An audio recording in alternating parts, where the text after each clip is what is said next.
Akkam jirtu kabajamtootaatiif hordoftoota chaanaalii koo.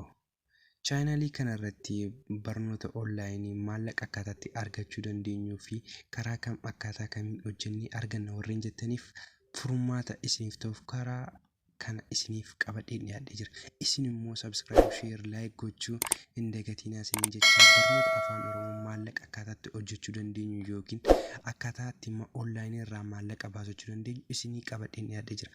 Maallaqa kana immoo akkaataa kamiin arganna warreen jettaniif furmaanni karaa chaanaalii kana isiniif dhiyaate jecha chaanaalii kanarratti wantoota babbareedoo karaa ittiin maallaqa argachuu dandeenyu isiniin dhiyeessaa jira. Isin immoo like, share, like gochuu hin dagatinaa, na jajjabeessaa, subscribe, like naaf godhaa jecha amma gara barnoota keenyaatti dabarraa. Barnoonni keenya har'aa waa'ee baayinaansiidha. Baayinaansi jechuun kiriptookarensii jiran keessaa kunis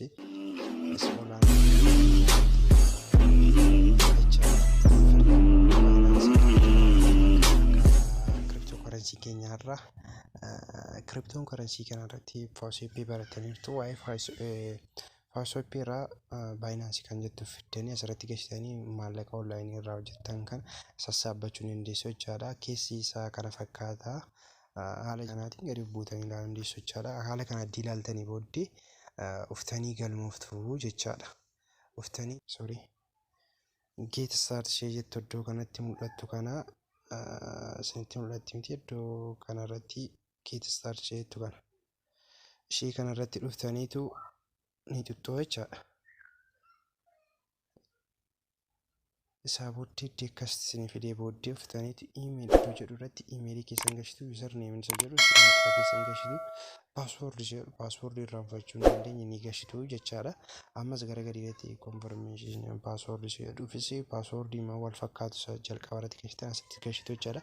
Isaa booddee muuman ishee jettu kan ni tuttuu. Isaa booddee mallattoo raayitii kan isinii kenne riijistaarji kan jettu kan ni tuttuu jechaadha. Haala kana adii tuttanii ni galmooftu jechaadha. Anammani loogiin jedheen seenaa dura waan keessa galee tureef jechaadha.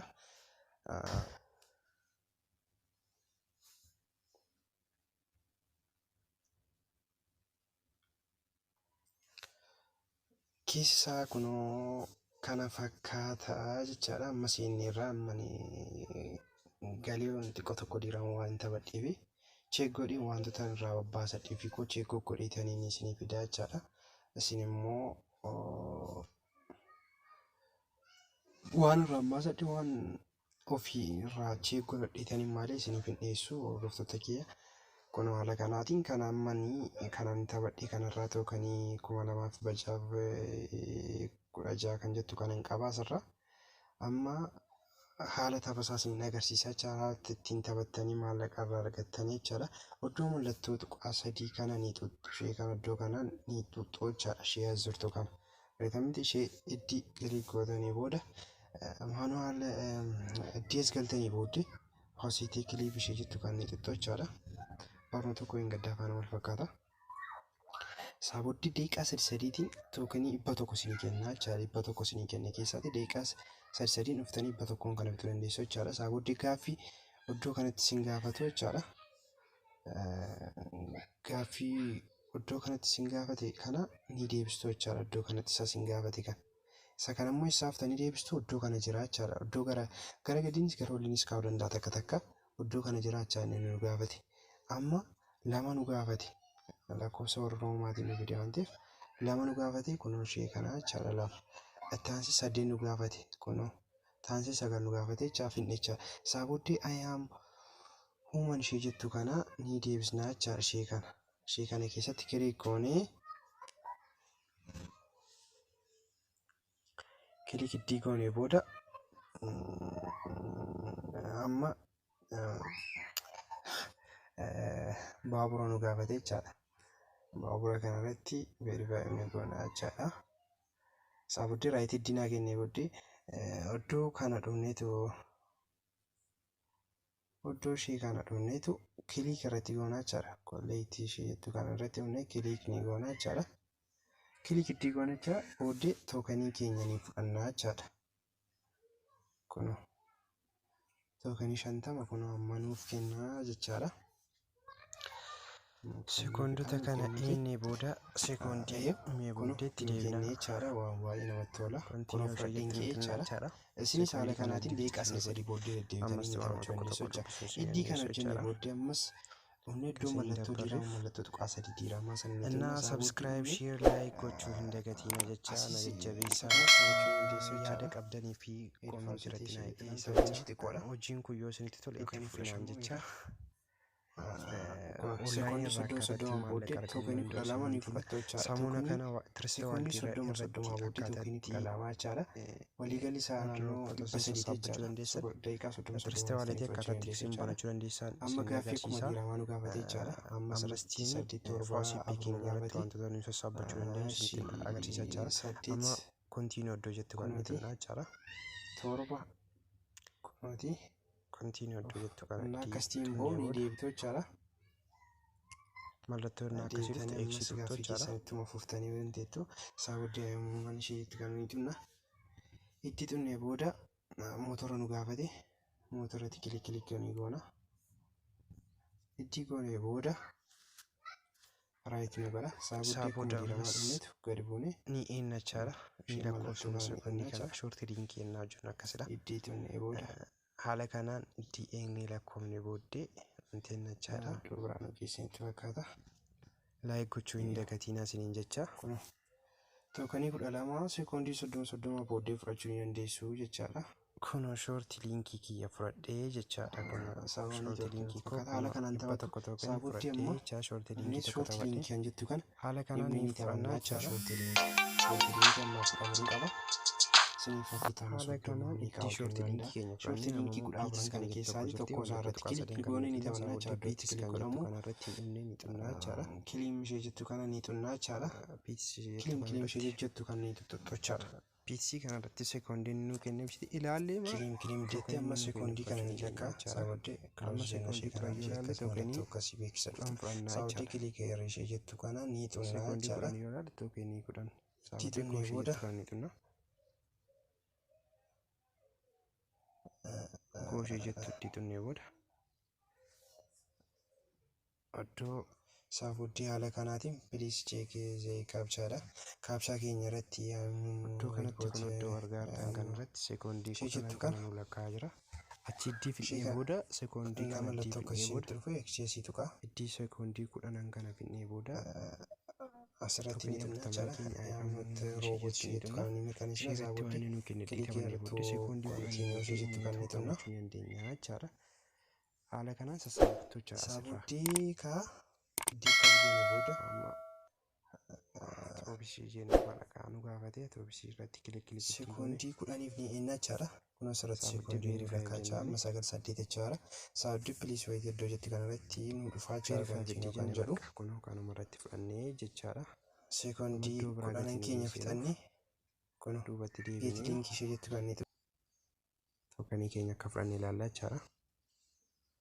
Kun tookenii kun kennee jira jechaadha. Tookenii 40 fudhadhee haala kana addii taphattanii booda wantoota jiran as keessaas immoo ilaaltanii taphachuu dandeessu. Amma tookenii keenya wisdwaal goona jechaadha. Riifarii qaba. Riifar yoo namaaf gootanii sheer yoo namaaf gootanii waan isin hassaabu qaba jechaadha.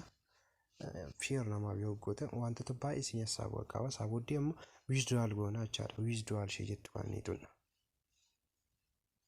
Wisdwaalii kanarratti dhufnee tookenii amma kana dingeeti wisdwaal ishee jettu kanarratti dhufnee ni tunna.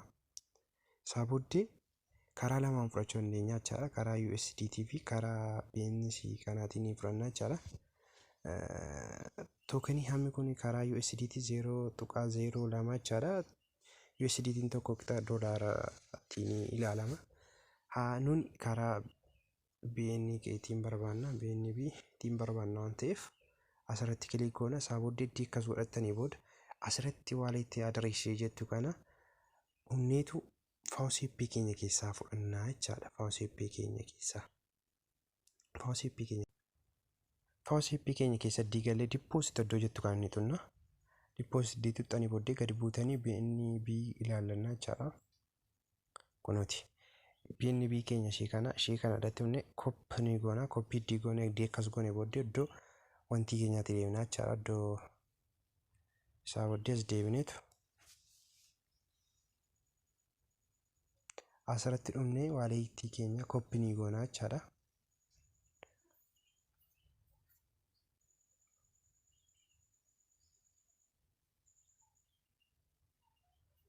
Asirratti dhumnee iddoo wiizduwaalii keenya irratti asii BNB keessan irra kaawwachuu keessan cheek godhattanii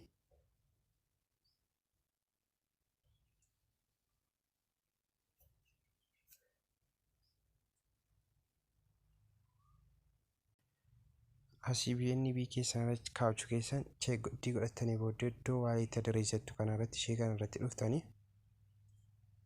mallattoo ishee eegsisettu kana tuqxanii turraa kaasachuu dandeessu. Beeksisoonni akkasiin dhufanii dhuftaniitu amma koo waaleetii makoo isinitti agarsiisuuf jecha irraan kaasaa jira. Isaa booddee caanni gootu iddoo kana isaa booddee peestii gootu jechaadha. Peestii gootanii booddee wiizduwaal ishee jettu kana ni tuttuu jechaadha. Tookenii 1,300 wayi kunoo fudhadheen kee jechaadha. Kunoo tookenii 2,806 kunoo fudhadheen kee jechaadha. Ookeen jedhetanii isaa booddee gara faawusiippii kun deemaa jechaadha. Kanaan galee ilaaluuf jecha faawusiippii koo galiin iddii faawusiippii koo galee booda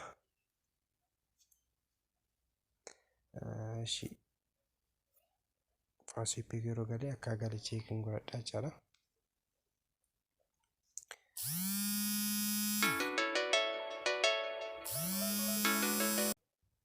Isaa booddee kunoo haala kanaatiin dhufeetanii akka galee BNB koorra ilaalaa jechaadha. Kun tookenii 100